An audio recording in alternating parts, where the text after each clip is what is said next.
असुर गुरु शुक्राचार्य की बेटी देवयानी और असुर राजा की बेटी शर्मिष्ठा में गहरी मित्रता थी। एक दिन दोनों सहेलियां स्नान के लिए गई और नदी किनारे अपने वस्त्र छोड़कर दोनों पानी में उतर गईं। एक तेज हवा का झोंका आया और उनके वस्त्र उड़कर इधर उधर बिखर गए। जल्दबाजी में नदी से बाहर निकलकर दोनों ने गलती से एक दूसरे के कपड़े पहन लिए। शर्मिष्ठा को बहुत गुस्सा आया कि एक साधारण लड़की ने उसके शाही वस्त्र पहन लिए। विवाद हुआ और बात असुर गुरु शुक्राचार्य और उनकी पुत्री के अपमान तक पहुंच गई। शर्मिष्ठा की शाही प्रतिष्ठा पर चोट लगी और गुस्से में उसने अपने सेवकों के साथ मिलकर देवयानी को कुएं में धक्का दे दिया। लेकिन किस्मत को कुछ और ही मंजूर था। चंद्रवंशी राजा ययाति उस वन से गुजर रहे थे और उन्होंने देवयानी को कुएं से बाहर निकाला। देवयानी विश्वासघात से जल रही थी। वह अपने पिता शुक्राचार्य के पास पहुंची और प्रण लिया कि जब तक राजकुमारी शर्मिष्ठा उसके सामने सेविका बनकर नहीं झुकेगी, वह नहीं लौटेगी। पिता का हृदय पिघल गया। शुक्राचार्य ने भी अपनी बेटी के साथ राजधानी छोड़ दी,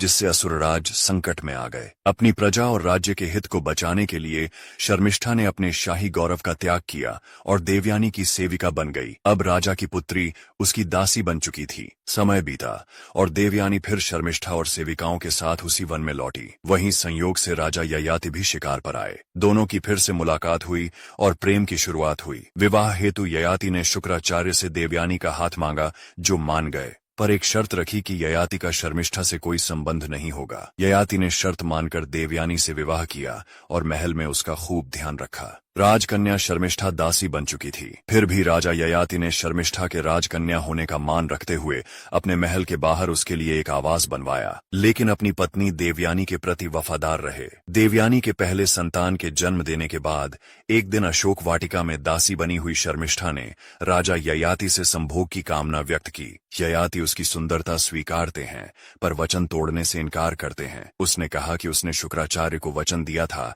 कि वह शर्मिष्ठा के साथ कोई संबंध नहीं बनाएंगे। शर्मिष्ठा ने राजा को मनाने की कोशिश की। उसने राजा के कर्तव्यों का हवाला देते हुए कहा कि एक शासक का धर्म है कि वह अपनी प्रजा की इच्छाओं को पूरा करे। उसने अपने शब्दों से राजा को अपनी बात मानने के लिए प्रेरित करने का हर संभव प्रयास किया। उसने कहा कि एक दासी तो संपत्ति होती है और देवयानी की संपत्ति होने के कारण वो ययाति की भी संपत्ति हुई। ययाति मान गए और उनका प्रेम संबंध शुरू हुआ। समय के साथ शर्मिष्ठा और राजा ययाति के 3 पुत्र हुए, जिनके बारे में ययाति की पहली पत्नी देवयानी नहीं जानती थी। एक दिन देवयानी ने इन बच्चों को देखा और उनकी पहचान जान क्रोधित होकर अपने पिता शुक्राचार्य के पास गईं। शुक्राचार्य ने ययाति को जवानी में ही बुढ़ापे का श्राप दे दिया। ययाति की विनती पर शुक्राचार्य ने कहा कि अगर उसका कोई पुत्र उसकी जगह श्राप स्वीकारे तो वो फिर जवान हो सकता है। सभी पुत्रों ने मना कर दिया, लेकिन पुरु ने यह बलिदान दिया। हजारों वर्षों तक भोग विलास का आनंद लेकर ययाति इस सत्य को समझे कि वासना का अंत केवल निरर्थकता है। अपने पुत्र पुरु को आभार पूर्वक उसका यौवन लौटाकर